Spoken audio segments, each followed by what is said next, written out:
Have people treated you a little bit differently since?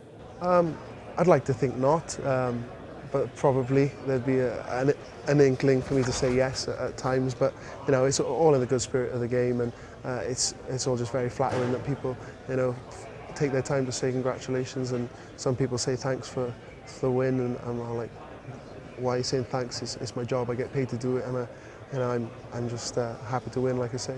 Did you leave a load of Welsh behind you out there? Because it was about 30,000 went over. It's amazing how they go on tour, isn't it? I don't know if there's any room for any Scots, English or Welsh, because there are a hell of a lot of Irish people out there anyway.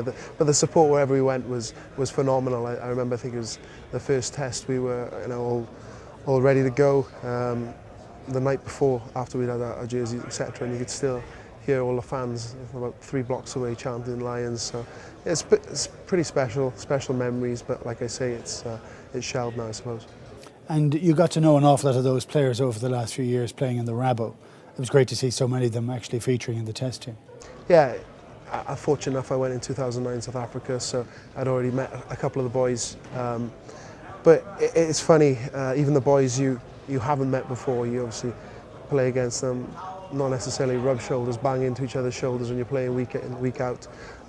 You do a little bit of homework on them. So it's funny, you know them on the pitch, you don't necessarily know them off it, but then you marry it up, and like Andy Irvine said this morning, you get a bit of that social fabric back into the game, which is, I suppose, the old school aspects that you get in a Lions tour, which you don't necessarily get in a domestic season.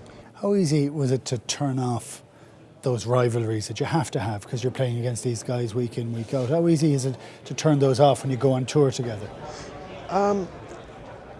I found it, I can only speak for myself, I found it pretty easy. I don't know if I'm saying the right thing when I speak for a lot of boys. I think it was pretty easy for the majority. I think we're all reasonably aware of when the last time we won a test series. It was too long really by our reckoning. And I think the common goal to go out there and win, and even if we dropped a game along the way, was beforehand, McGat said even if we did that, we'd come together and surge ahead. And I think we were lucky, albeit not happy, that we went 1-1 and won it in the third. I think